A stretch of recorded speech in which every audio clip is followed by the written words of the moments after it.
Halo semuanya, selamat malam.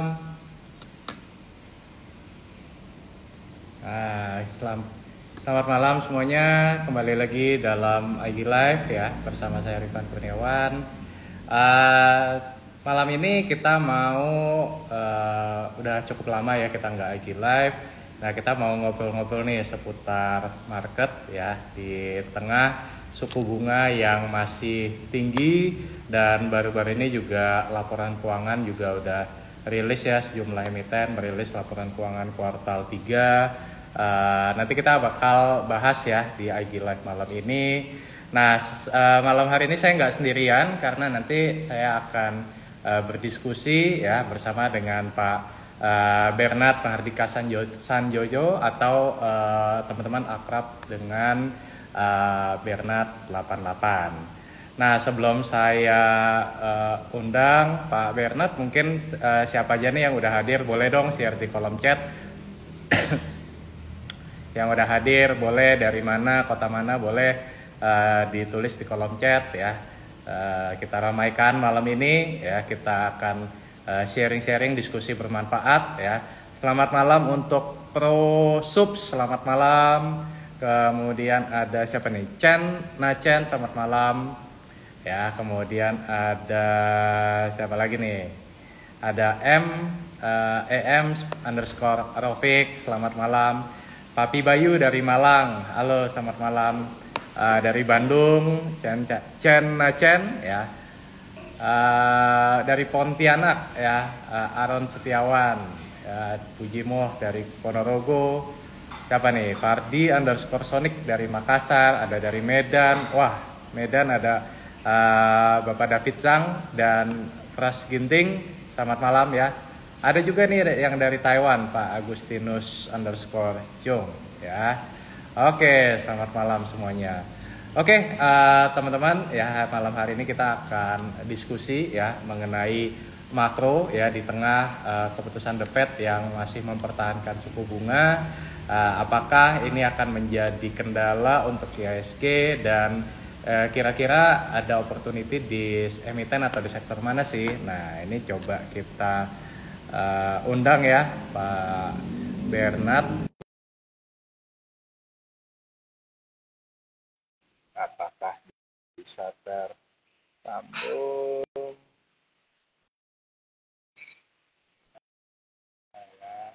Nah, Halo, ini dia. Halo, selamat malam Pak selamat malam Bernard. bro. Apa Malam-malam. kabar? Baik, baik, baik. Gimana posisi di mana nih? Saya lagi di Surabaya nih, besok baru ke Jakarta nih. Oke, nanti kita jadwalkan ya. Siap, harus meet up dong sama Bro Rifan Ya, dong. siap. Oke, thank you ya, Bro. Saya yang Bernard thank sudah you nih, udah diundang sama Bro Rifan nih untuk sama-sama, ngobrol bareng nih. sama-sama. Kita Gimana saling, bro, kondisi market ya, beberapa minggu ini? Sepertinya so far so good ya. so far so good, so far so good. Terutama memang kan ada ya guncangan lah ya di bulan Oktober kemarin ya, guncangan kecil, ISG turun ya. Tapi ya biasalah namanya kalau investor ya selama barangnya bagus ya nggak perlu panik ya kan. Bahkan bisa menambah posisi. Dan Exactly. hari ini kayaknya tadi sempat nyentuh 7.000 ya pagi ya. Betul. Jadi kalau secara teknikal sih sebetulnya memang hari ini expected tes 7.000. Cuma kita harus Hmm. lihat bahwa komposisi yang mendukung penguatan IHSG saat ini kurang mantep ya. Hmm. Karena Hmm. penguatannya lebih banyak didukung oleh brand. Dan saya menganggap brand ini outlier lah. Brand Hmm. dan aman ini outlier di bursa lah. Ya. Sehingga apa yang tadi diuji di 7.000 pun akhirnya pullback. Hmm. Belum waktunya breakout 7.000 lah. Hmm. Kalau secara Belum teknikal sih, belum personally. rata ya kayaknya ya, masih brand Betul, karena memang betul. kenaikannya yang signifikan dan market cap-nya jadi luar biasa besar, jadi mendongkrak IHSG ya, betul ya. Exactly. Jadi indeks Oke. harga saham brand nanti. Indeks harga saham brand ya. Bukan IHSG Exactly. lagi, bukan IHSG lagi, tapi IHSB. Betul. Sekarang IHSG dulu Goto kan udah tergeser jadi brand sekarang. Tapi belakangan mulai ini lagi tuh, mulai mulai pullback lagi kayaknya Goto juga ya. Betul, betul. Menarik lah, Oke. marketnya menarik. Kalau kita lihat kondisi makronya sebetulnya ada opportunity yang sangat menarik sih. Makanya kan akhirnya kita sepakat nih mau bahas tentang kondisi makro yang ada sekarang gitu. Yes, betul betul. Kan Mbak Bernard juga suka sharing ya tentang kondisi makro. Jadi kayaknya pas banget nih untuk kita bahas malam ini ya. Ya, supaya teman-teman ada sedikit bayangan lah kira-kira ini ke depan ada opportunity atau ada threat sih sebetulnya. Yes, Bisa dimanfaatin nggak sih seperti itu yes, kan. betul betul. Nah mungkin saya tanya duluan boleh ya, Mbak Bernard ya. Silahkan. Nah, kita kan tahu ya bahwa belum lama ini kan The Fed mengumumkan gitu apa namanya kenaikan GDP. Nah, ini kan kenaikan yang mungkin tidak semua pihak menyangka gitu. Padahal kan logikanya kalau suku bunga masih dipertahankan di level tinggi, harusnya kan GDP melambat, betul kan ya? Nah, tapi kuartal 3 baru-baru ini keluar rilis data GDP malah naik nih di US 2,9%, ya kan? Dan on the other side, kalau kita bicara soal manufaktur PMI, ini juga kembali meningkat nih ke level 50-an. Nah, kalau menurut Mbak Bernard, kenapa sih kok GDP US bisa meningkat gitu loh, di tengah suku bunga yang masih tinggi seperti itu? Iya, jadi yang seperti kita ketahui, pasar tenaga kerja di Amerika ini cukup kuat. Sehingga inflasi yang ada di sini ini sebetulnya juga dibarengi dengan pertumbuhan perekonomian, terutama kalau boleh dibilang level yang menengah bawah ya. Level Hmm, menengah bawah Amerika ini cukup resilient. hmm, Nah, ini juga bisa menjadi satu indikator bahwa dengan menaikkan suku bunga begitu drastisnya di tahun 2022, ternyata yang selama ini banyak pakar menilai bahwa ekonomi Amerika akan menuju negatif growth hmm, atau kita biasa bilang dengan resesi, ini tidak terjadi atau boleh hmm, dibilang ada soft landing di sini. Jadi tidak ada hard landing ya. hmm. Nah, dengan terjadinya soft landing seperti ini menguatkan tesis bahwa ya memang pasar tenaga kerja Amerika ini bukan hanya sekedar angka, memang beneran kuat. Dan di sini juga ada pertumbuhan dan PMI seperti kita tahu ujung-ujungnya apa sih barang produksi ini kan pasti untuk diserap. Kalau memang barang produksi ini penyerapannya bagus, ada purchasing power bagus, PMI pun kembali menguat. Dan kalau kita melihat sebetulnya data GDP ini sendiri dari kuartal ke-1, kedua, dan ketiga, ini trennya sih memang trennya menguat ya. Mm-mm. Nah, Betul. dari data semua ini sendiri yang menjadi satu tesis, kenapa kok Powell ini susah sekali untuk menurunkan suku bunga. That's it. Ya, karena memang sangat resilient untuk menengah ke bawah di Amerika ini saat ini sangat resilient sekali. Seperti itu. I see. Berarti kalau kita bicara soal tenaga kerja, mungkin bisa dilihat dari ini kali ya, kalau boleh menambahkan dikit dari tingkat pengangguran yang masih di level 3,8%, betul Betul. ya? Iya, Betul, jadi betul.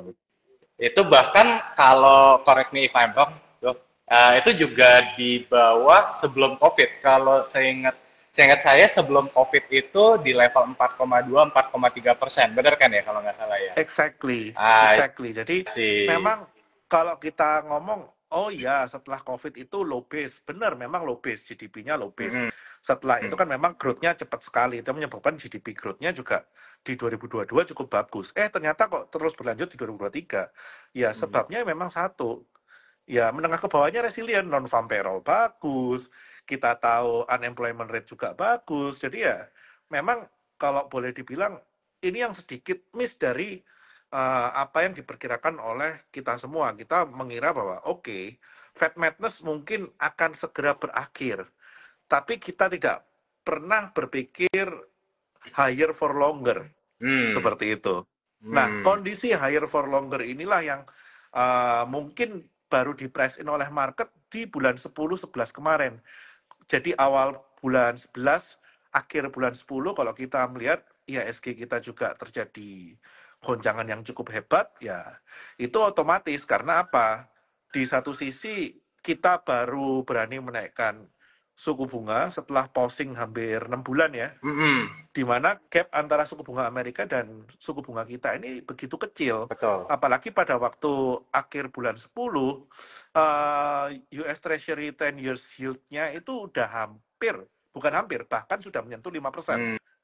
Hmm. Kita nggak usah ngomong yang 2 years lagi, 2 years sudah 5.4. Di Mhm, mana betul. kalau kita sebagai global investor melihat faktor resiko, terlepas bahwa sekarang memang Amerika tidak seseksi 10-20 tahun lalu, tapi ketika dihadapkan pada pilihan Amerika 5,4%, Indonesia katakanlah 5.8 something persen, 6%, Ya. ya nothing to argue, pasti terjadi outflow. Dan ini yang terjadi secara signifikan di bulan 10-11 kemarin.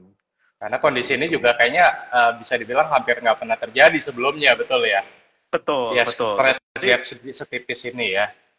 betul, dan mungkin kalau kita ngomong suku bunga Amerika apakah spesial di level sekarang? Mungkin secara nominal nggak spesial, tapi yang spesial itu gradien kenaikannya, di mana dia dari near zero Mhm, up to 5.5 itu hanya dalam waktu, boleh dibilang efektifnya 12-13 bulan. betul. Dan ini sangat melukai bondholder sih sebetulnya. Makanya ya Hmm. kita tahu tahun ini ya bulan Maret April ya ada kasus SVB, Signature Bank, ya itu semua kan collateral damage dari Fed Madness sih menurut saya. I see, I see, I see.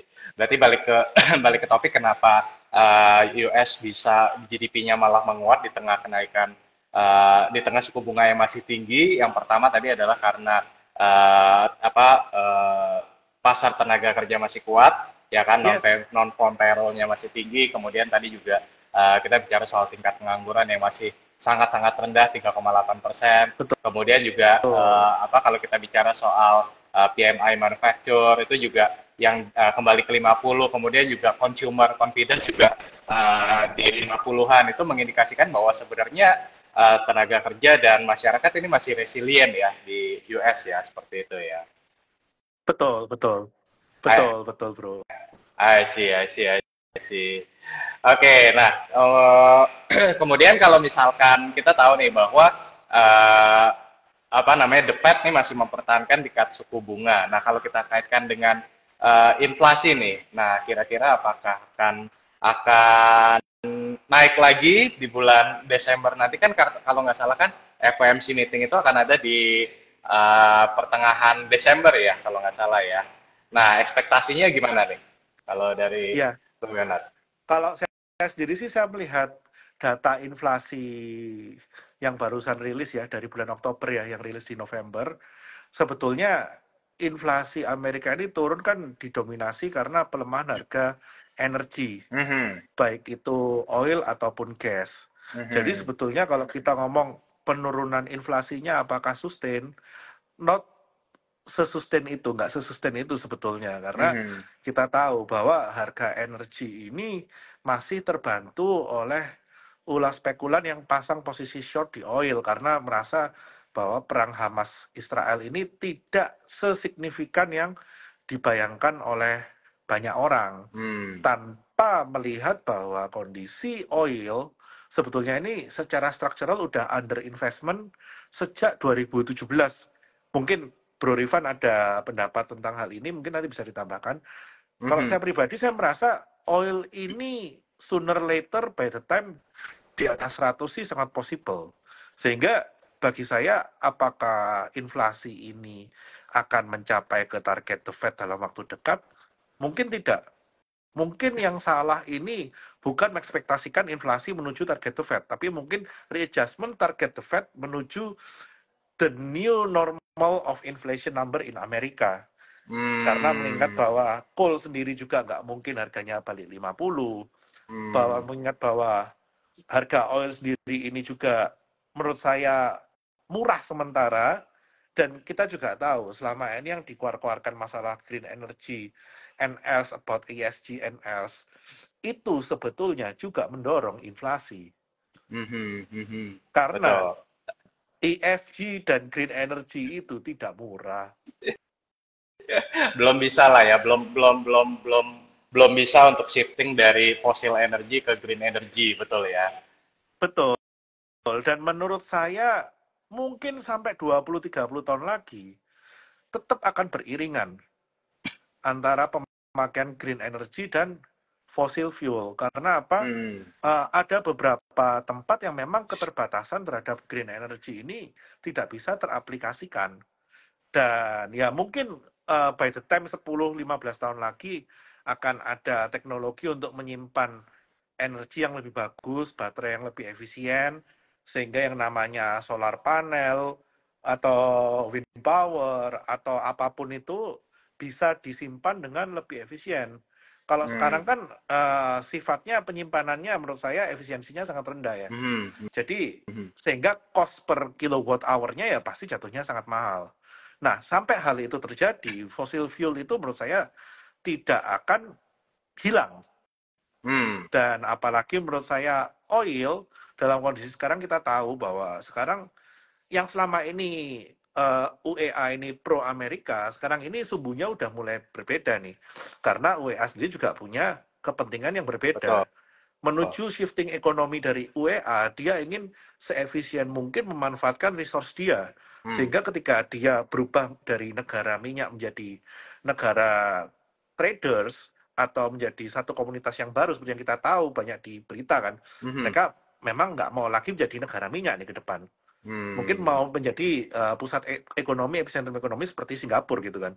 Nah, Hmm. ini kan mereka pasti mau mengeruk duit sebesar-besarnya dari minyak. Hmm. Sehingga mereka nggak akan serta-merta ikuti kemauan Amerika yang pingin oilnya ditekan Hmm. murah. Hmm. Seperti itu. Jadi, Hmm. bagi saya sih, inflasi tidak akan gampang menuju target 2% dan bakal sticky. That's why higher rate for longer period. I see. Tapi kalau misalkan Seperti kita itu. bicara soal next month, ini kan sejumlah pihak bilang ya apa namanya akan dinaikkan satu kali lagi. Kalau menurut Bro Bernard, apakah akan demikian atau gimana? Kalau menurut saya sih udah tidak ada kepentingan untuk menaikkan, tapi belum waktunya untuk menurunkan. Hmm. Karena kalau kita melihat dengan interest rate yang sekarang dan katakanlah inflasinya juga masih di sekitar 3 sampai 3,5, atau katakanlah deh seperti 2 bulan lalu 3,7, 3,8, Hmm. itu real interest rate Amerika udah positif. Ya. Jadi menurut saya sih tidak ada kepentingan untuk squeezing di ekonomi lebih dalam, seperti itu sih. Ya, mungkin kalau saya boleh menambahkan sedikit dari pernyataan Bro Bernard tadi, saya setuju bahwa gini teman-teman, kalau kita bicara soal inflation, mungkin kita bicara 3 tahun yang lalu kali ya sebelum COVID ya, 3-4 tahun yang Yap, lalu, kalau kita bicara memang rata-rata inflation di US yang dianggap normal gitu ya, itu kan memang ada di kisaran 2%-an. Dan itu yang selalu digadang-gadang ini adalah target, betul ya. betul. Ini adalah target yang dicapai oleh, yang ingin dicapai oleh The Fed. Karena for your information nih teman-teman, bahwa The Fed ini bukan hanya bicara soal growth, ya kan, tapi juga memperhatikan yang namanya stabilitas ekonomi, termasuk di dalam salah satunya adalah inflasi tadi, gitu. Jadi buat The Fed ya kalau misalkan emang ternyata ekonomi US itu harus melambat karena suku bunga tinggi, buat mereka mungkin doesn't matter karena buat The Fed bukan hanya soal growth, tapi juga soal stabilitas ekonomi, termasuk tadi di dalamnya adalah inflasi. Nah, kalau kita bicara soal inflasi, ya saya setuju tadi yang dinyatakan oleh Pak Bernard ya, bahwa di tengah, kalau kita bicara sekarang, uh, katakanlah misalkan sebelum sebelum COVID deh, call aja kalau $100 itu udah kayaknya udah kita anggap tinggi banget, betul ya. Betul, Tapi exactly. kalau sekarang ke 100 malah kayaknya market akan goyang gitu loh. Jadi udah ada new equilibriumnya. Kalau itu baru kalau kita bicara coal, betul kan ya. Belum lagi minyak. Kalau minyak dulu Betul, mungkin di level betul. 80 itu udah dianggap tinggi, ya kan.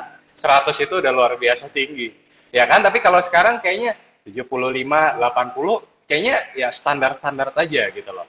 Jadi mungkin kalau kita bicara soal inflasi, ya memang sepertinya akan ya sulit ya untuk bisa mencapai ke level 2% gitu. Nah, sekarang tinggal gimana caranya the Fed dan juga mungkin pemerintahan ini menyeimbangkan dua-duanya.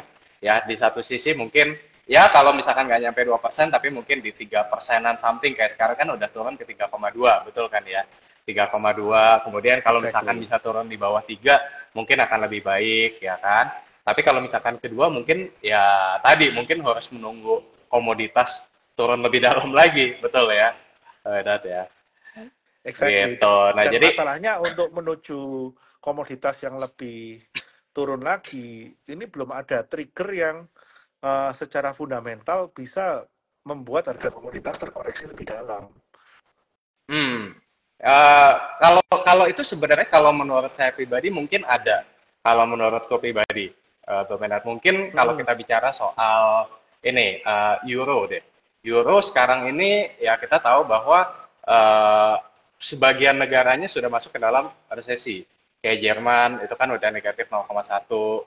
Euro sendiri kan juga apa namanya kemarin rilis data kuartal 3-nya akhirnya negatif lagi 0,2 ya kan. Dan kenapa? Karena inflasinya ini juga masih belum bisa ditekan seperti halnya US. Nah, ini yang mungkin membedakan nih antara euro sama US. Ya kan, kalau US sekarang inflasi udah mulai bisa ditekan ke Nah, level 3,2, tapi euro masih tinggi. Nah, dengan hmm. inflasi yang tinggi ini mungkin kalau saya ngelihatnya, kacamata saya mungkin ngelihat apa namanya komoditas yang banyak jadi permintaan di euro ini mungkin akan apa ya akan melemah seperti itu. Belum lagi kalau kita mention juga Cina yang juga masih apa ya masih struggle lah ya kan. Kalau kita bicara soal reopening yang digadang-gadang bakal bakal apa pulih dengan cepat, tapi ternyata sampai dengan akhir tahun ini kayaknya Cina juga masih struggle gitu loh. Jadi mungkin kalau saya ngelihatnya problemnya ini bukan di US tapi lebih ke Euro dan juga Cina. US-nya mungkin enggak, tapi lebih ke Euro sama Cina. Nggak tahu kalau menurut Bro Bernard gimana? Iya, kalau saya sih simple sih, dengan kondisi saat ini kita ngomong coal lah, kita spesifik ke satu komoditas. Di mana level supply coal ini kan sebetulnya udah jauh lebih tinggi dibandingkan sebelum COVID ya. Ya, Nah, dengan kondisi supply yang jauh lebih tinggi ini pun, dan dengan segala permintaan yang terlihat melemah, ternyata harga coal ini juga masih bisa bertahan di level 120-an. betul. Dalam artian apa? Ini adalah level harga yang orang masih willingly to pay. Dan Hmm. ini masuk ke dalam harga keekonomian bagi mereka. Hmm. Sehingga bagi saya, apakah harga coal akan kembali ke level sebelum COVID? Mungkin enggak, karena kita Mhm. tahu juga dengan semua inflasi yang ada, dengan kenaikan upah dan semua hal yang ada, harga produksi coal ini udah nggak bisa lagi balik ke COVID level. Apalagi kita Mhm. juga tahu uh, Indonesia sendiri ini kan punya skema royalti yang nggak favorable ya. Mhm. Ya, Sehingga setuju. kalau kalau ada penekanan harga coal sedikit ke bawah 100, Mhm. menurut saya sih banyak tambang-tambang yang langsung cut production Ya. dalam kondisi seperti ini. Jadi itu nanti akan membuat satu equilibrium baru antara supply and demand lagi. Mhm. Seperti itu Mhm. sih. Cuma Oke. memang by numbers untuk emiten-emiten coal untuk dapat growth ini sedikit menantang. Karena by price mereka juga nggak dapat, by volume kalau mereka genjot volume terlalu kencang juga ini si malakama gitu kan. Jadi mereka Betul. harus bisa memanfaatkan dalam kondisi sekarang yang bisa dilakukan apa? Memanfaatkan kurs. Karena Hmm. bagaimanapun juga dengan kondisi US dollar rupiah seperti sekarang, ya ini menjadi satu angin segar bagi mereka lah untuk Ya, karena mereka menambah top line ini mereka. revenue-nya dalam dolar ya, betul Betul, ya. betul, betul. Jadi menurut saya sih dengan melemahnya permintaan di China ataupun Eropa, kita juga tahu bahwa ada satu newcomer yang bernama India yang bisa menjadi balancer terhadap kedua permintaan ini dan ini nyata. dengan supply yang jauh lebih dari pre-COVID, ternyata India bisa menyerap apa yang menjadi downturn dari Eropa dan China. Sehingga ini akan menjadi equilibrium baru ya di mana ya around 120, 150 inilah new equilibrium of coal price menurut saya seperti itu. Dan di harga ini industri bisa menyerap. Beda dengan di harga 400 itu industri dengan sangat terpaksa menyerap gitu kan. Bahkan ada apa namanya karena terlalu mahal ada muncul berita lebih baik bakar baju atau bakar yang lain gitu daripada batu bara ya gara-gara nggak bisa nggak bisa kebeli. Exactly. Bahkan ada beberapa pabrik yang memilih untuk shutdown dibandingkan mereka nggak bisa pass on mereka punya biaya produksi. Seperti itu. Ya. Dan tapi India ini juga sekarang ini masih ngepul nih. Kalau kondisi masih sekarang masih ngepul nih. I see. Mereka masih bisa pass on, mereka masih bisa serap lah biayanya. Seperti itu. Tapi India juga lucu ya kayaknya tuh ya. Dulu saya ingat tuh apa pas COVID India itu termasuk salah satu negara yang paling vokal untuk move ke green energy. Sampai waktu itu satu ketika kalau mungkin Mbak Bernard juga masih ingat nih pasti waktu siapa Perdana Menterinya India dia bilang bahwa kita sama sekali tidak akan menggunakan batu bara lagi, ya kan? Karena kita akan pindah ke green energy dan kita cadangan batu baranya itu hanya untuk 1 hari apa 1 minggu lah gitu. Pokoknya very very low, ya kan? Tapi apa namanya ternyata mereka harus menjilat ludah mereka sendiri dan kemudian ya akhirnya sekarang ikut-ikutan apa namanya tampung lagi gitu ya untuk India. Jangankan India bro, itu yang namanya Jerman yang terkenal saklek aja katanya mau shutdown semua coal power plant di fire up lagi kok. Karena Indian kita semua ini dihadapkan pada satu pilihan. Lu mau green energy, apakah ekonomimu siap dengan concern bahwa kamu harus menekan inflasi, bahwa dalam concern bahwa kamu sekarang ini dalam kondisi tidak bisa growth dan costmu meningkat, apakah green energy ini menjadi prioritas? I don't think so. Mungkin dalam kondisi ekonomi yang sangat ekspansif, shifting menuju green energy itu bisa dipercepat. Tapi dalam kondisi kontraktif seperti ini, ya rasanya mereka lebih mementingkan kepentingan masing-masing dulu ya dibandingkan dengan masalah EBT green energy-an yang menurut saya sih too early to say ya. Karena apa? Sebetulnya shifting ini tuh bisa dilakukan sejak funding ke oil and gas dan coal itu di-cut sejak 2017. Tapi zero initiative. Ini baru digembar-gemborkan kenceng pada waktu COVID. Ya. Even pre-COVID 2019 nggak ada orang yang bahas masalah ESG lah, EBT lah, green energy itu nggak ada yang bahas seperti itu. Nggak ada aliran funding ke sana. Di kondisi dana murah pada waktu itu fundingnya malah ke startup cerekende yang nggak jelas itu gitu kan. Sorry itu semua startup nggak jelas itu kalau misalkan fundingnya diganti ke green energy mungkin shiftingnya lebih cepat gitu kan. Tapi mereka lebih memilih untuk seeding ke gimana caranya kita berbagi ruang kantor gitu kan, yang akhirnya perusahaannya tutup gitu kan. Gimana kita caranya, wah banyak sekali startup yang menurut saya itu bisnis coba-coba. Kenapa kok saya sebut bisnis coba-coba? Bisnis, kalau bakar duitnya di stop, kamu nggak bisa survive, ya berarti bisnis modelmu itu zero. Ya. Dan kebanyakan mereka zero. Nah, inilah yang dibiayai selama periode duit murah. Bukan ke green energy. Ketika duit mahal, sekarang ngomongnya green energy. Dan kita tahu, green energy itu high capex. Nggak ada satupun green energy yang low capex. Sehingga bagi saya, dalam kondisi sekarang suku bunga mahal, mau invest ke green energy, di mana green energy ini capex-nya gede, pengembalian lama, IRR-nya lama, siapa bro investor yang mau? Ya, setuju.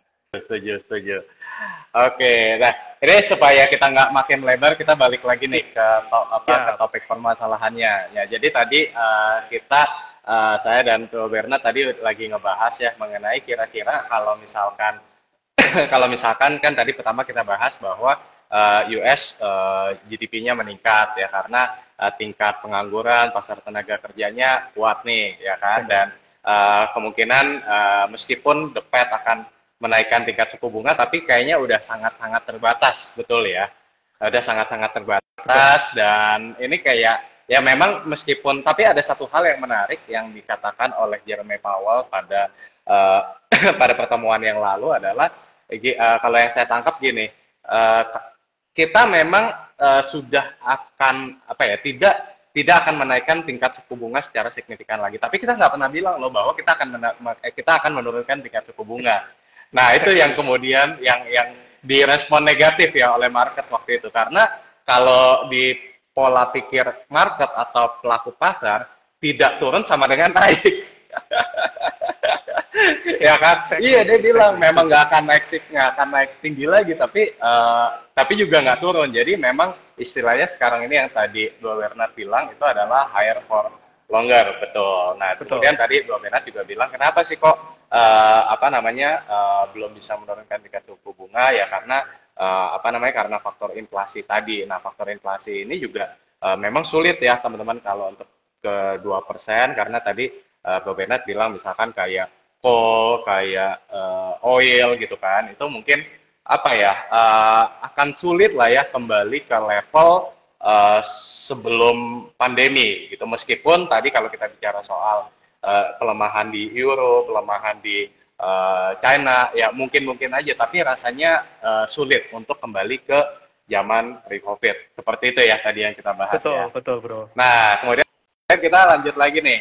Kalau kita bicara soal, ini kan indeks sudah mulai recover, karena kan kemarin itu market yang mungkin ada sedikit kepanikan, kemudian market sekarang mulai balik lagi mendekati level 7.000, tapi tadi di awal kita bilang bahwa kemungkinan ini belum sustain karena ini masih banyak dikontribusi oleh brand. Nah, pertanyaan atau diskusi selanjutnya adalah kalau misalkan nanti di bulan Desember The Fed mengumumkan akan kembali menaikkan tingkat suku bunga, kira-kira apakah market akan bergejolak lagi kalau menurut Bro? Iya, kalau menurut saya ketika ada kenaikan itu kan menjadi satu surprise, big surprise, karena kondisi saat ini semua udah expecting-nya, udah price in-nya higher for longer. Oke, kita terima higher for longer, but with your real interest rate already positive, no more rate hike. Bahkan saya pribadi mengekspektasikan bahwa BI rate mungkin akan menaikkan antara 25 sampai 50 basis point. Bukan di periode yang sama. Rate yang saya yes. Jadi saya bukan mengekspektasikan Fed rate yang naik, saya malah mengekspektasikan BI rate yang akan menjadi kenaikan terakhirnya dia sebelum higher for longer.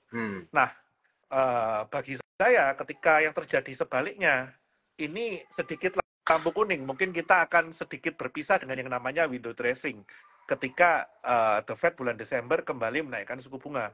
Tapi apabila yang terjadi sebaliknya, BI rate menaikkan suku bunga dan Amerika kembali pausing untuk ketiga kalinya, ya bagi saya itu udah cukup bagus katalisnya untuk men-trigger inflow balik ke Indonesia.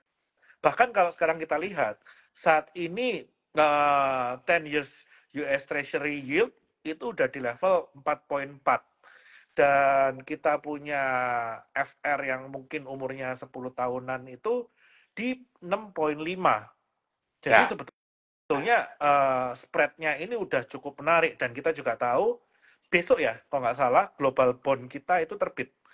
Di mana global bond ini dalam periode dekat nggak sampai 5 atau 10 tahun itu menawarkan rate 5,75. Nah, ini juga menjadi satu katalis positif untuk inflow balik ke market kita, dan mungkin sedikit banyak kita juga udah ngerasain ya ada inflow ini sejak terakhir Fed memutuskan untuk pausing, dan sejak terakhir data inflasi Amerika keluar itu langsung US Treasury yield-nya turun, DXY-nya turun, dan di samping DXY-nya turun, ya kita juga ada inflow masuk. Mungkin kalau Bro Rifan ada masukan juga, saya sih melihat dalam periode sejak data inflasi itu keluar, ya kita bisa melihat proxy inflow ini ke 4 big banks kita, di mana biasanya fund yang indexing itu pasti inflow-nya ke 4 big banks plus Astra gitu kan. Dan ini terlihat ada masuk. Dan rupiah kita walaupun memang di XY-nya yang melemah, tapi rupiah kita juga termasuk menguat sehingga kita bisa mencapai ke level 15.400. Ini indikator-indikator yang menurut saya udah intact dan jangan sampai diganggu dengan Fed another madness dengan kenaikan di bulan Desember, karena ini semua akan bisa berbalik dan in instant outflow-nya akan kencang seperti itu. Jadi kalau dengan posisi sekarang, saya sangat yakin akhir tahun kita ditutup dengan manis. I see. Mudah-mudahan ya, mudah-mudahan. Yes. Oke, nah saya mungkin mau menambahkan sedikit dari Bro Bernard.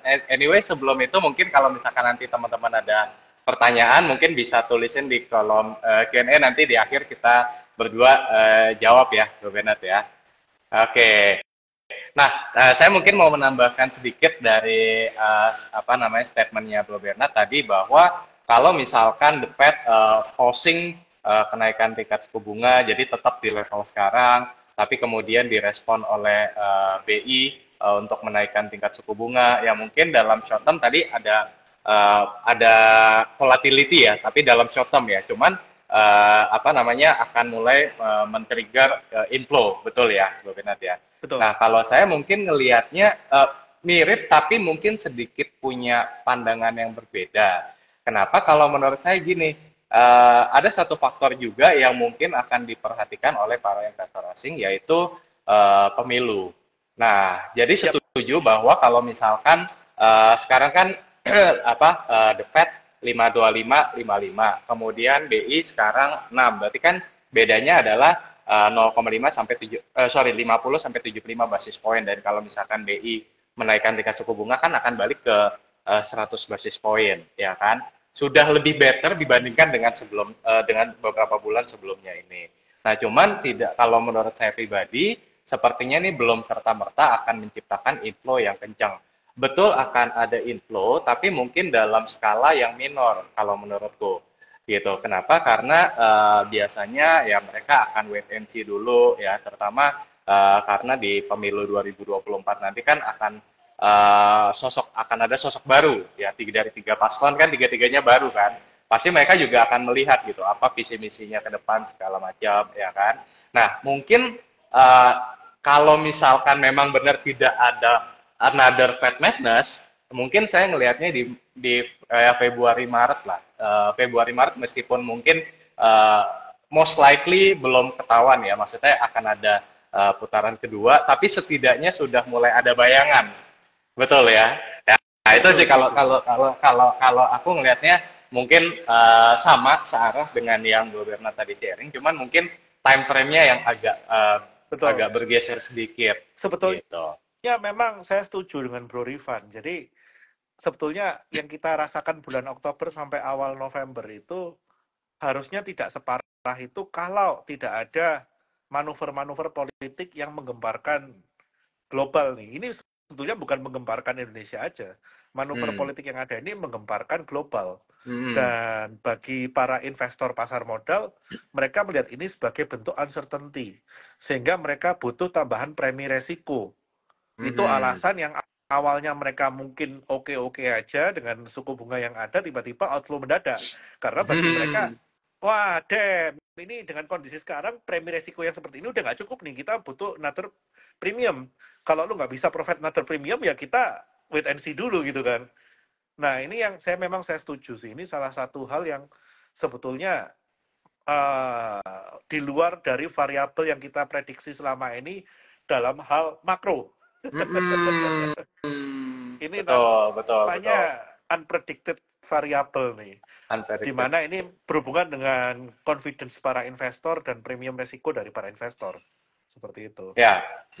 Mungkin satu hal juga, kalau misalkan kita ingat sebenarnya di bulan kan kita dari awal tahun 2023 memang lebih banyak outflow, ya kan. Betul. Tapi saya ingat tuh bulan Mei, Juni, Juli, 3 bulan itu sebenarnya kita inflow, ya kan? Karena waktu itu ada faktor lain yaitu reopening China yang dianggap gagal. Nah, itu sebenarnya mulai mengalir, ya kan? Banyak info masuk. Nah, cuma sayangnya adalah waktu itu kenaikan suku bunga The Fed tidak langsung direspon. Ya, tidak langsung direspon oleh BI. Jadi kan BI posingnya juga cukup lama, baru di bulan kemarin itu Betul, aja kan naik kan. betul. Nah, saya cuman berandai-andai gitu. What if kalau misalkan di bulan ya Juli atau Agustus deh, the Fed BI menaikkan tingkat suku bunga, ya mungkin outflow-nya nggak sekencang beberapa bulan belakangan ini, gitu.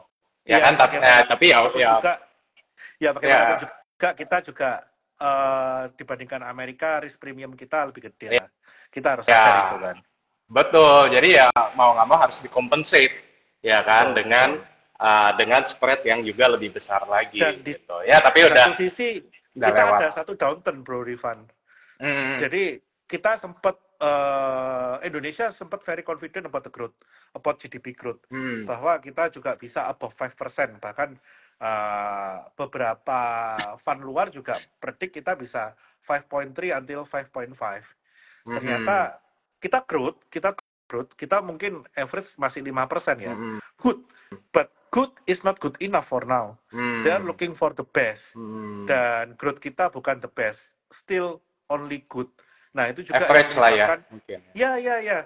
Mungkin dalam kondisi market yang normal, 5% good. Itu akan menjaga likuiditas di market, tidak akan terjadi outflow. Tapi dalam kondisi abnormal seperti sekarang, good is not good enough. Sehingga ini juga yang mungkin sejak bulan 8, 9, 10, dan kita juga punya surplus mulai berkurang. Ya, Ini yang betul. juga membuat orang mulai, investor asing mulai, ini tidak seperti yang mereka ekspektasikan. Iya, Seperti itu. itu dia masalahnya. Setuju sih. Ya, Ya, tapi tetap apa namanya? Tetap optimis lah ya ke depan ya. masih Oke. Nah, ada peluang lah. Kalau bagi saya pasti, sih, pasti. dalam kondisi koreksi seperti bulan 10 kemarin, kalau nggak ada koreksi seperti kemarin, kapan kita bisa dapat barang murah gitu kan. Setuju. Nah, kalau kita bicara soal ini nih, sekarang laporan keuangan kan udah rilis ya kan kuartal Yap. 3 ya. Banyak yang mungkin apa ya melambat ya kan kalau kita bicara mungkin retail, kemudian consumer, komoditi ya yang mungkin jelas itu kan rata-rata melambat ya kan. Nah, itu mungkin kalau Bro Benat sendiri ngelihatnya gimana nih? Apakah kuartal 3 penurunan di kuartal 3 tadi hanya sifatnya sementara atau di kuartal 4 nanti bisa balik lagi atau mungkin baru di kuartal 1 atau gimana nih? Overall rata-rata. Oke, kalau saya melihat sih masalah retail dan consumer, kenapa di Q3 melambat? Simply karena kita nggak ada festif ya di Q3. Jadi festif kita kan Q1, Q2 udah dihabisin semua tuh. Idul Fitri, Idul Adha, semua liburan apa semua itu kan banyak habisnya di Q1, Q2. Jadi otomatis itu menjadi satu high base ya. Betul. Q3 ini kita tahu lah libur minim, Q4 libur minim. Nah, ini yang menyebabkan memang konsumsi pasti turun. Nah, tapi apakah ini akan berlanjut? Menurut saya enggak juga, karena saya juga sempat tanya ke beberapa teman yang ada di industri yang mungkin cukup hit hard ini pulp and paper ya. Saya tanya ke mereka, ya Q3 parah, tapi sejak bulan 10 akhir slightly better. Serapan mulai ada, dan di mana pulp and paper ini ada juga yang industrinya ke kemasannya ini lebih ke arah kemasan consumer good. Ini udah mulai rilis PO yang cukup bagus dibandingkan dengan kuartal ketiga. Jadi bagi saya sih kayaknya kuartal keempat ini ada sedikit harapan. Tapi apakah itu signifikan? Bagi saya enggak. Ya. Just okay, tapi yang penting tidak lanjut melambat yang kita harapkan sampai growth kita mungkin ke arah negatif sih enggak. Seperti Enggak, itu. Ya. Ya, tapi memang lebih banyak faktor mungkin festive time kita di Q3 ini memang habis. nggak ada window untuk consumption. Ya, Seperti itu sih. ya, ya. Nah, kalau Q4 mungkin ya ada harapan biasa lah ya, ada Betul, Ada betul, Nataru, ya kan. betul, betul. Dan mungkin kalau saya boleh menambahkan, tadi Bro Bernard menyampaikan mengenai pulp and paper, ini sebenarnya memang sudah diekspektasikan sih Q3 akan melambat, ya kan. Cuma yang mungkin kita perlu perluas time frame horizon kita, sejumlah emiten pulp and paper yang gede-gede gitu ya, itu sebenarnya secara utilization rate-nya itu sudah mentok gitu loh. Dan emiten-emiten itu lagi bangun pabrik lah kasarnya. Betul, betul. Kemudian juga untuk bangun pabriknya kan juga mengeluarkan bond kemarin, ya kan. Dan ini mungkin secara bertahap sampai 2026 kalau nggak salah, produksinya ini bisa tumbuh 2 kali lipat. Cuman staging ya, jadi bukan langsung tahun depan langsung naik gitu. Mungkin 28 sampai 30% di 2024, kemudian 60% di 2025, dan mungkin completion 100% itu di 2026 gitu. Jadi mungkin dalam jangka pendeknya akan ada sedikit perlambatan, Betul. tapi ya dalam jangka yang lebih panjang nih akan ada peningkatan seperti itu. Setuju, Ya. Bro Rifan. Karena kita tahu lah, semua perusahaan yang sedang ekspansi, sedang capex besar-besaran, ya pasti beban keuangan meningkat.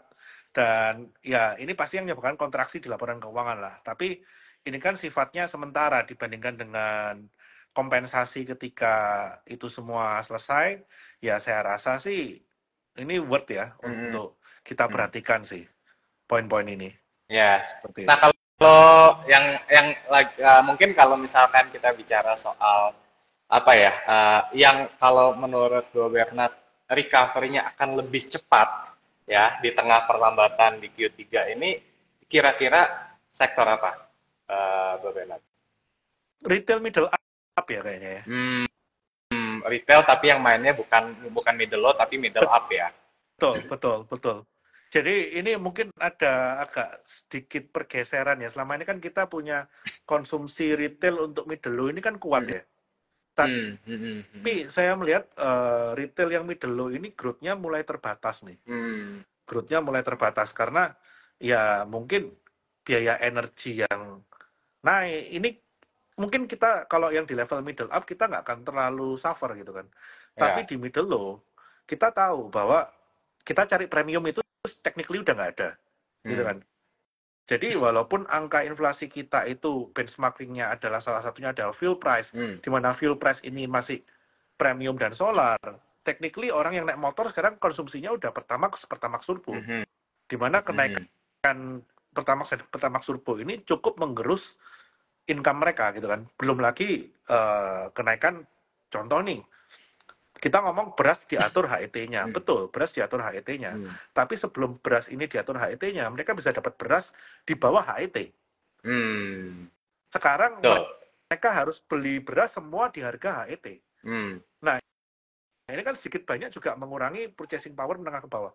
Sehingga bagi saya sih untuk konsumsi retail menengah ke bawah, ya ini perlu diperhatikan nih. Ini yang menurut saya harus menggantungkan terhadap dana silpa dari pemerintah nih, yang dimana ada dana surplus yang gede banget yang belum diapa-apain ini yang harus dibuat untuk percepatan di menengah ke bawah nih. Otherwise ya yang pasti cepat recovery menurut saya menengah ke atasnya sih. Retail menengah ke atas cepat recovery. Dan ada satu yang menurut saya sektor yang selama ini mungkin anak tiri ya. Anak tiri, bearish keras, harga sahamnya udah diskon gede. Ini pelan-pelan udah mulai recovery nih sektor rokok-rokokan nih. Udah mulai mencuri panggung lagi ya, mencuri perhatian lagi ya. Betul, itu mulai patut untuk kita lihat sih. Karena simple, dia cash rich, downturn dia ini cuma satu. Kalau cukainya diotak-atik. Dan ini udah setahun cukai nggak diotak-atik gitu kan. Dan salah satu emiten rokok yang saya suka ini, even dia udah shifting dari rokok konvensional ke rokok elektrik. Elektrik ya. Dan ternyata porsi market share dari rokok elektrik ini cukup bagus untuk menggantikan peran rokok konvensional dan masih low base, high margin. Seperti itu. Jadi ya menurut saya ini satu peluang seperti itu. Di mana yang selama ini orang pandang setengah mata dan harganya sangat murah, perusahaannya cash rich ya, why not untuk melihat ke sektor itu gitu kan. Ya, ya. Setuju, setuju. Oke, kalau tadi mungkin kalau saya setuju tadi yang Bro Bernard bilang bahwa apa kalau misalkan untuk retail yang menengah ke atas apa ya akan lebih cepat recover-nya karena kemarin saya sempat baca gitu ada salah satu riset yang cukup menarik gitu ya bahwa 2024 ini akan terjadi yang namanya apa ya istilahnya mereka pakai namanya kalau nggak salah tuh affluent affluent apa gitu ya namanya. Tapi intinya di situ menggambarkan bahwa eh, orang-orang yang punya ekonomi menengah ke atas, ya itu sebenarnya karena memang dampak dari pandemi kemarin mereka benar-benar ngerem, ya kan? Jadi pent up demand-nya itu masih akan ada sampai beberapa tahun ke depan, gitu. Jadi ya kalau kita bicara deh, misalkan ya kalau consumers dan retail itu udah pasti ya kan, tapi kalau kita bicara juga misalkan kayak pariwisata ya kan, nah pariwisata ini juga menarik gitu karena Betul, ya betul. 2020 2021 nggak bisa kemana-mana, 2022 mulai merangkak naik, 2023 ini kayaknya orang udah pada Gila. keluar negeri lagi ya kan. Udah Nah gila, jadi gatel ngisi udah paspor. udah gatel kalau saya pengen minta dicap gitu ya. Nah, tapi message yang ingin disampaikan adalah bahwa orang yang punya ekonomi menengah ke atas ini mereka tuh nggak takut meskipun 2023 katanya bakal resesi, mereka nggak takut 2024 katanya bakal ada gini-gini gitu-gitu, mereka nggak takut. Kenapa? Karena mereka sudah punya tabungan yang cukup gitu. Betul, Nah, jadi betul. 2024 pun rasanya market menengah ke atas ini masih akan tetap stabil dan ini yang akan menjadi pendorong atau penahan GDP kita gitu. Jadi Exactly. GDP Indonesia ini kan 60 sekian persen ya kalau nggak salah kan konsumsi kan. Nah, ini akan makin ditopang oleh yang menengah ke atas gitu. Yang menengah ke bawahnya memang akan lebih wait and see, menyimpan cash segala macam gitu. Tapi perputaran ini akan tetap ada di menengah ke atas gitu. Nah, itu untuk retail. Kemudian kalau untuk rokok ya tadi ya. Nah, kalau untuk rokok meskipun setuju, cuman kalau ini mungkin agak sedikit berbeda pendapat nih, Bu Bernard. Kalau saya ngelihatnya mungkin kalau rokok meskipun memang ada shifting akan meningkat, akan recover, tapi kalau misalkan dikatakan akan kembali ke apa ya, ke masa Oh, nggak kejayaannya, bisa. ya susah ya kayaknya ya. Nggak bisa. Itu Nggak bisa. ekspektasinya harus ditata. Nah, Ekspektasinya harus ditata. equilibrium baru lagi ya berarti. Betul, betul, betul, betul. Jadi kalau misalkan kita berharap masa kejayaannya adalah mungkin 6-7 kali dari harga sekarang, nah itu ekspektasinya yang harus dihapus dulu tuh. Ya, betul. Jadi ya apa setuju bahwa dengan pergeseran dari rokok konvensional ke rokok elektrik, kemudian juga ekspektasi bahwa cukai ini mungkin nggak diotak-atik lagi, ya akan sedikit banyak akan ngebantu gitu kan. Cuman sedikit yang mengganggu saya nih, Bu Bernard, adalah level penjualan rokok ini loh. Level penjualan rokok ini yang eh, kalau saya nggak salah ingat terakhir saya lihat itu belum juga membaik gitu loh. Volume Itu basis sih. kan. Oh, betul. Ya, Itu jadi sih. kalau kita lihat sebetulnya yang dua rokok gede itu, yang satu volumenya turun tapi dia marginnya naik, Mm-mm. yang satu volumenya naik dikit tapi dia juga ada perbaikan margin. Jadi kalau Nah, saya lihat di sini, ya kita tahulah health awareness sekarang ini kan semakin gede ya, bahwa orang mm, semakin sadar mengenai hidup sehat dan potensial downside dari rokok. Sehingga mm-mm, untuk mengandalkan volume ini menurut saya agak susah. mm-mm, Nggak seperti mm. masa lalu lah. Masa lalu dengan volume seperti itu, kita dari low base menuju high base itu, ya nggak usah diomong lah. Nah, Ya, yang ada sekarang gimana mereka bisa mencari produk yang efisien secara yes, margin. Jadi yes, yes, yes, harus fokus ke perusahaan yang memiliki GPM-nya gede nih. yes, betul, betul. Ya, kalau untuk berarti kayak recovery ada, tapi mungkin jangan ekspektasi bakal kembali ke masa-masa emasnya untuk sementara ini gitu ya. Betul, Berarti betul, ya. betul. Nggak akan bisa. Eranya udah beda. Dulu Ya, orang betul, betul. ngudut mungkin satu hari bisa satu slot gitu kan. Sekarang mungkin nggak ada orang ngudut satu hari satu slot gitu. Kayak gitu. Oke, oke. Nah, nah ya, kalau kalau saya mungkin tambahannya, kalau saya sih ngelihat ini sih, oil and gas juga menarik sih. Jadi Exactly, setuju. selain oil and gas ini, kalau ditanya komoditi apa yang mungkin akan tetap bertahan di level tinggi, kalau saya ngelihatnya salah satunya adalah oil and gas dan juga sektor pendukungnya ya, misalkan kayak OSP itu Setuju. juga menarik karena kan itu kan jadi kayak apa pick and shovel bisnisnya ya kalau di tengah Betul. kenaikan harga minyak gitu. Ya meskipun Karena saya juga nggak expect kan banyak yang bilang wah ini kalau perang apa Israel dan Palestina meluas kita bakal untung dong. Saya sih nggak expect apa sebegitunya. Saya oh tetap enggak. Kita mengutamakan. fundamentalis, Bro. Kita Iya fundamentalis. betul. Iya. Bahkan tanpa perang pun, tanpa terganggu oleh perang, supply side ini Yes. udah bermasalah. That's it. That's it, gitu. Jadi ini kayaknya koreksi kalau saya salah, ini salah satu atau bahkan mungkin satu-satunya yang bukan oversupply tapi over demand kayaknya ya. Exactly. Jadi mau kita ngomong seperti apapun, mau pelemahan ekonomi atau apa, kenyataannya Amerika ini udah intervensi supply oil sampai mereka ini punya supply oil shortage gitu kan. Ya, Dari yang sangat berlebihan jadi shortage, itu udah satu ya, fakta bahwa Amerika yang punya reserve segede itu aja nggak bisa intervensi jauh gitu eh, kan. ya, Jadi ini betul. tanpa perang apapun, ini secara fundamental oil itu punya masalah serius di supply side. Yes, betul.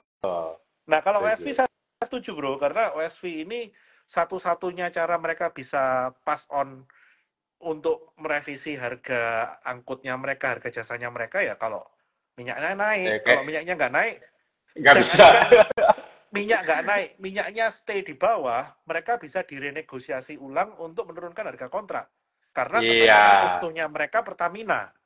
ya, masih masih didominasi lah ya sama Pertamina ya. Betul. Dan Betul. kayaknya Jadi dan kayaknya apa kapal asing sekarang meskipun masih tapi kayaknya udah nggak segila dulu ya. Kalau dulu kan benar-benar kapal asing tuh punya power yang kuat gitu kan.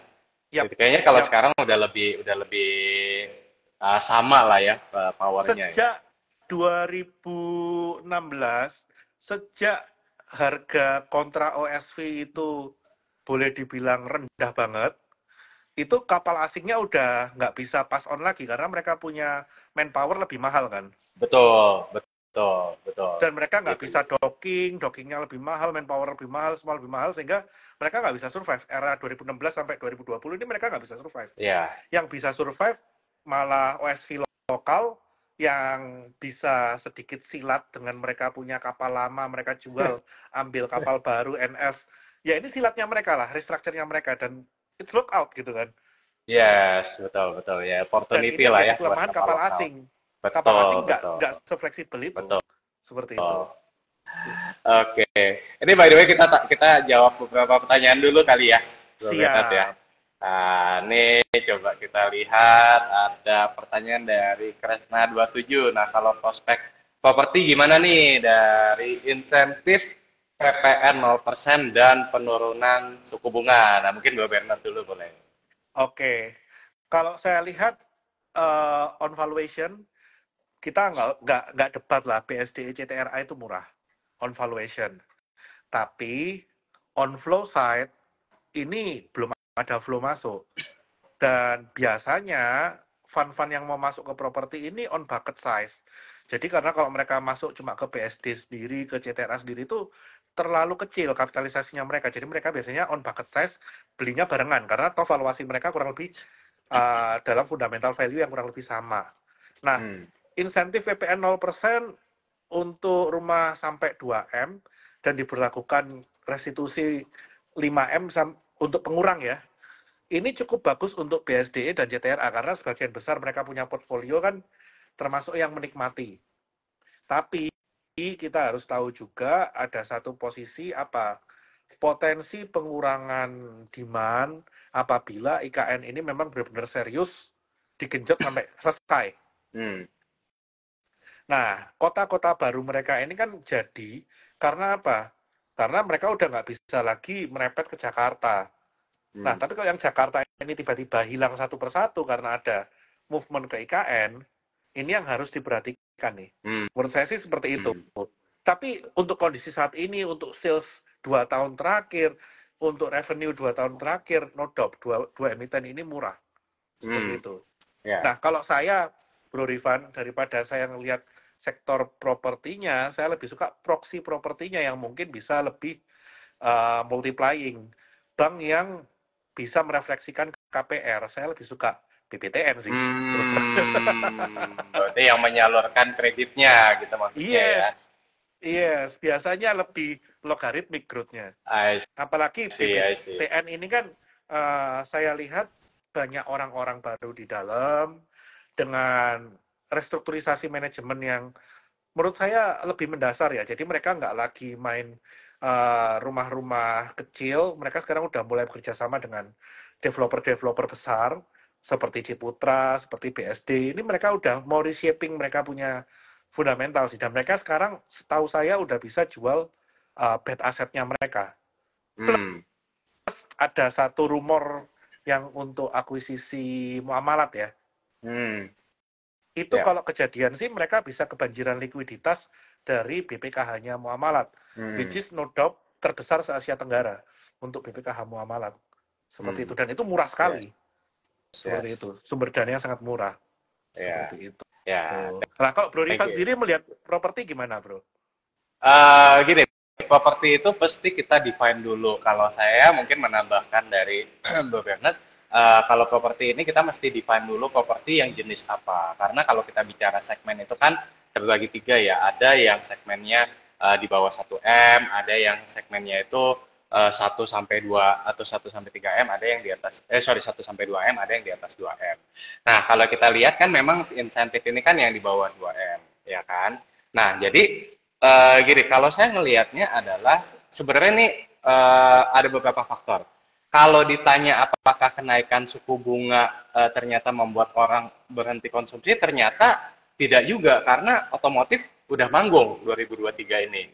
Ya kan, hipotesanya kan, kalau suku bunga naik, otomotif bakal melambat juga. Ternyata enggak, otomotif malah manggung 2023 ini. Ya, auto bagger lah, ASI juga meskipun turun belakangan ini, tapi sempat naik, dan penjualan Gaikindo bilang revisi naik 1 juta unit mobil, ya kan. Jadi intinya adalah otomotif ini manggung.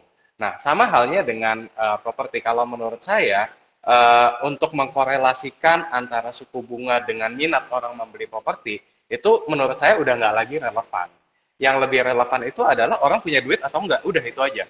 Mau suku bunganya as low as misalkan suku bunga BI balik lagi ke 4%, tapi orang nggak pegang duit, orang tetap nggak akan beli properti. Tapi sebaliknya, kalau suku bunga dipertahankan di 6%, ya, tapi orang pegang duit, ya, orang akan beli properti. Nah, jadi balik lagi ke pembicaraan kita dengan Bernard tadi sebelumnya adalah yang lagi pegang duit itu siapa? Menengah ke atas. Ya kan? Nah, jadi ini kayaknya saya ngelihatnya itu antara properti yang memang mainnya langsung premium, atau sebaliknya properti yang jualnya udah nggak usah tanggung-tanggung, ratusan juta aja. Jadi bukan yang di tengah-tengah. Yang di tengah-tengah ini dia akan kesulitan. Dia mau ambil segmen bawah 1M masih kemahalan, dia mau ngambil segmen atas luas, bukan kelasnya, luasnya nggak menarik buat mereka, ya kan. Jadi sebenarnya ada potensi tapi selektif gitu. Jadi yang tadi either dia main langsung ya 5M, 4M itu satu, atau sekalian yang mainnya 500 jutaan aja gitu. Jadi bukan yang in between. Yang in between ini akan susah gitu. Tapi ya itu main benar-benar bawah atau main benar-benar atas. Karena kalau yang atas ini banyak orang kaya sekarang yang lagi menikmati hasil dari kenaikan harga komoditas. kan setiap ada kenaikan harga komoditas akan banyak OKB, betul kan? Banyak orang kaya baru. Nah, orang kaya ini yang pegang duit, dia akan pegang apa? Dia akan spend gitu kan, termasuk salah satunya di properti. Nah, kalau yang bawah ini mungkin lebih bicara soal misalkan yang baru menikah, pengen punya hunian pertama, biasanya kan ya nggak yang neko-neko, ya kan? Udahlah Beb, yang penting kita nggak bisa nggak ngontrak aja udah bersyukur gitu kan ya, benar ya. Udah kita nggak usah yang gede-gede dulu, yang penting ada dulu. Nah, demand-nya justru kencang di situ gitu. Jadi kalau saya sih ngelihatnya apa namanya, balik ke pertanyaan, ada potensi, cuman ya mainnya yang benar-benar ke atas atau ke bawah gitu. Sama satu bro, itu saya Ah, setuju banget bahwa mau suku bunga naik atau turun itu sebetulnya udah nggak sensitif terhadap penjualan properti. Karena apa? Sebetulnya gini, kita tahu itu KPR BCA sebelum atau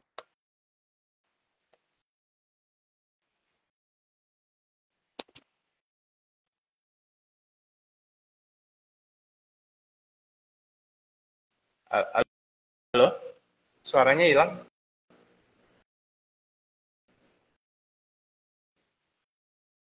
Halo, Bro Bernard.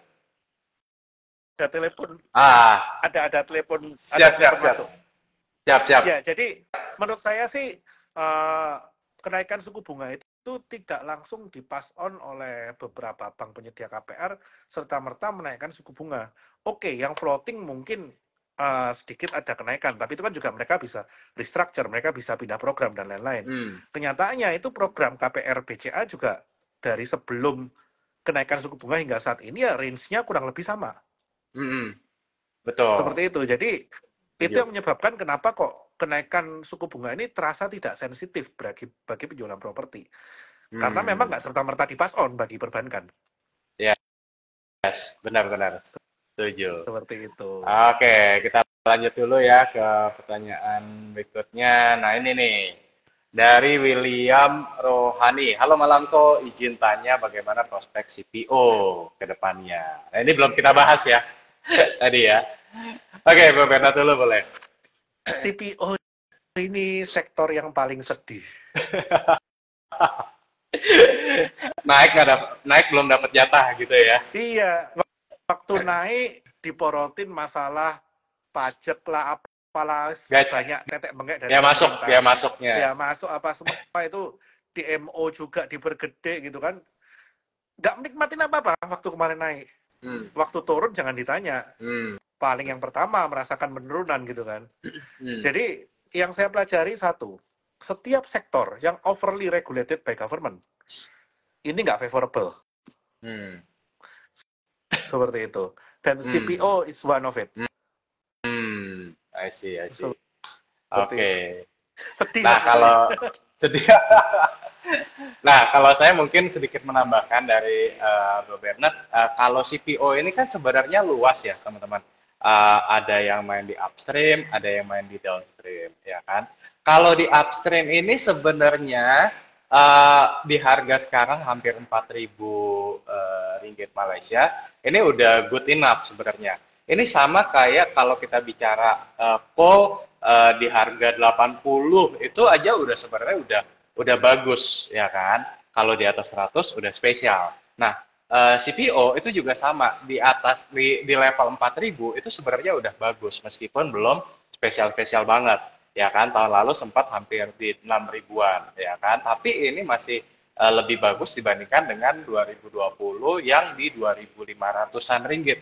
Nah, kalau secara cuan, cuan. Cuma masalahnya kalau kita bicara CPO ini nggak kayak call yang kalau harga tinggi dia bisa langsung panen. Karena harus melihat yang namanya usia kelapa sawitnya. Jadi kalau misalkan nih harga sawit lagi tinggi, tapi kelapa sawit yang dalam usia primanya dikit ya dia juga nggak bisa panen banyak, ya kan? Terlalu muda atau terlalu tua.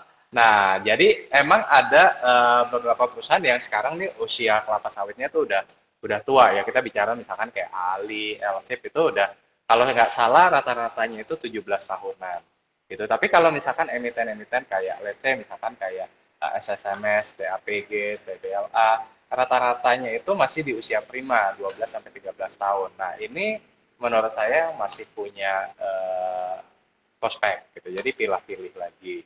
Dan mungkin satu hal lagi, kalau saya ngelihatnya malah yang menjadi cikal bakal dari CPO ini bukan CPO itu sendiri, tapi hasil akhir atau hasil hilirisasi dari CPO, yaitu biodiesel gitu. Jadi kalau saya ngelihatnya CPO-nya sendiri ya bakal segitu-segitu aja, ya kan? Permintaannya mungkin naik, tapi nggak yang bisa kayak naik set gitu ya. Tapi yang akan menjadi growth ke depannya itu adalah hasil akhirnya atau hasil hilirisasi dari si CPO itu sendiri ya, salah satunya adalah biodiesel gitu. Jadi gameplaynya nih agak-agak beda nih dengan coal gitu.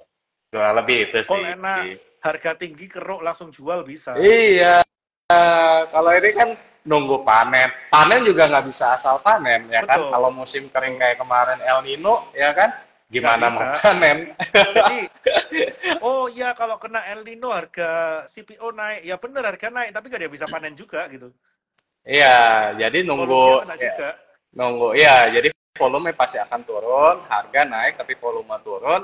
Ya, nunggu curah hujan dulu, baru bisa panen, gitu. Betul, betul, betul, seperti itu. Oke, satu lagi deh ya, sebentar. Boleh. Ini deh. Nah, ini dari Yanto 89899. Pak, pandangan sektor multifinance nih ke depan seperti emiten ADMR. Nah, Bapak Oke. dulu boleh. Multifinance bagi saya itu never ending business secara umum ya. Karena ya yang paling utama satu lah, dia juga proksinya kendaraan roda 2, proksinya kendaraan roda 4. Oke, kendaraan roda 4 kita omong udah stagnan, kendaraan roda 2 udah stagnan. Tapi kita harus ingat, kendaraan roda 2 dan roda 4 ini ketika dia dari baru menjadi bekas, di Indonesia ini punya satu kelebihan, bro. Di mana umur kendaraan ini bisa sepanjang hidupnya bisa berpindah mungkin 6, 7, 8 kali orang gitu kan. Dan multifinance ini umurnya yang mungkin dulu cuma 3 tahun, sekarang bisa sampai 10 tahun gitu kan. Untuk kredit, sehingga mereka bisa menikmati satu cycle kendaraan ini mungkin bisa untuk 4-5 cycle gitu kan, satu kendaraan gitu kan. Jadi itu menurut saya yang menjadi mode effect dari multifinance ini, yang mungkin dulu cuma mereka terbatas 3 tahun, 5 tahun, yang cuma 1-2 cycle, sekarang mungkin bisa 3-4 cycle. Dan yang kedua, walaupun penetrasi kendaraan ini juga udah boleh dibilang padat gitu ya, penetrasinya udah optimal lah ya, tapi kan juga mereka butuh recycling. Kendaraan roda 2, roda 4 ini lifetime-nya juga semakin lama semakin pendek. Nggak seperti zaman katakanlah 30 tahun lalu gitu kan, di mana lifetime mobil itu juga bisa sampai 20 tahun. Sekarang mungkin lifetime mobil juga lebih pendek gitu kan. Nah, ini yang bisa menyebabkan industri multifinance ini akan terus bergulir seperti itu. Jadi, ya bagi saya multifinance nggak akan ada matinya sih dari angka growth ya. Dan kalau dari angka margin ya nggak usah ditanya. Nggak ada satupun multifinance company di Indonesia, terutama yang listed, yang marginnya jelek. Ada. Semua Tapi sekarang ada. tahun lalu Ada. tahun ini ada mendingan. Tahun lalu ya kita tahu karena faktor yang kita nggak bisa hindarin lah. Iya. Satu industri kena lah, ya kan, nggak ada volume kan. Tapi terlepas dari extraordinary event itu, rata-rata mereka punya margin dan growth extraordinary. Yes. Setuju. Seperti itu. Setuju. Gimana Bro Rifan? Kok menurut Bro Rifan? Sama, saya setuju sama Bro Bernard bahwa multifinance ini industri yang seksi sebenarnya, karena tadi setuju bahwa satu kendaraan itu bisa berganti-ganti beberapa kali. Cuman spesifik untuk di kedepannya saya ngelihat balik lagi ke topik kita tadi bahwa ekonomi ini akan ditopang oleh menengah ke atas. Nah, kalau kita bicara multifinance itu kan ada 2 segmen ya sebenarnya. Betul. Yang pertama itu adalah multifinance yang lebih banyak membiayai kendaraan roda 4 dan multifinance yang lebih banyak membiayai kendaraan roda 2. Nah, melihat kondisi sekarang, kalau saya ngelihatnya ini adalah opportunity atau prospek untuk emiten multi-finance yang membiayai lebih banyak adalah untuk kendaraan roda 4, prospeknya akan menarik gitu loh. Karena tadi kita tahu permintaan kalau mobil baru meningkat, Gaikindo merevisi menjadi 1 juta unit, kemudian belum lagi untuk mobil second ini juga harganya bagus gitu ya, karena kan ada korelasi kalau penjualan mobil baru bagus, harga second pun akan bagus, ya kan? Beda kalau misalkan kayak 2020, 2021 penjualan mobil baru jeblok, apalagi harga secondnya udah nggak ada harga gitu kan. Karena Apa yang mau dibiayai? pasti akan diskon besar-besaran. Iya, gitu loh. Dari mobil baru menekan second gitu kan. Iya.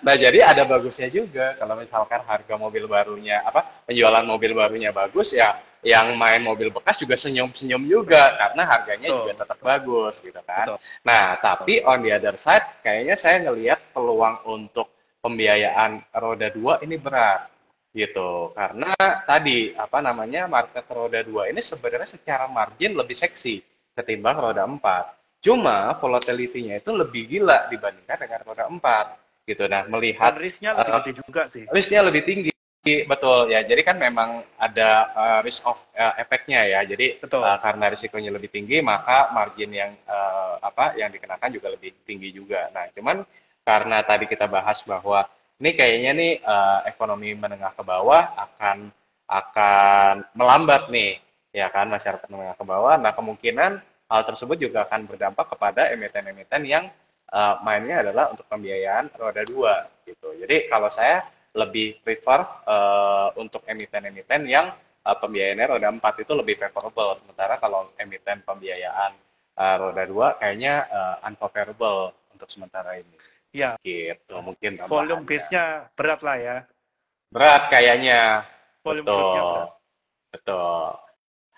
Oke, nah ini mungkin pertanyaan atau penutup nih, closing nih. Ini balik lagi ke topik kita hari ini, yaitu suku bunga enggan turun, investor harus apa? Nah, mungkin kalau dari Bro Bernard ada pesan-pesan nggak nih buat teman-teman investor ya di tengah era suku bunga yang mungkin masih akan higher for longer hingga beberapa waktu ke depan, apa nih yang harus dilakukan oleh teman-teman investor? Iya, kalau bagi saya sih simple, waspada boleh, takut jangan. Karena dari setiap ada gejolak, dari setiap adanya volatilitas, di situ pasti ada opportunity. Nah, kalau kita cuma melihat downside-nya aja, ya kita akan miss di opportunity sih. Karena ya, seperti kayak kemarin lah, ini contoh real kok kemarin. Kita even kemarin waktu koreksi, kita tutup mata beli BCA aja lumayan kok. Tinggal main volume. Ini udah nggak pakai mikir nih, ini udah nggak pakai mikir. Beli saham udah nggak pakai mikir. Lu beli aja deh BCA, BRI, BNI gitu kan. Udah nggak pakai mikir, pakai volume aja udah. Itu cuan kok. Dan cuannya nggak kecil gitu kan. Karena mereka dengan size segitu bisa memberikan return 5%. Big banks loh. 1 bulan loh nggak sampai 5% gitu kan. Jadi dari setiap trade itu pasti ada opportunity.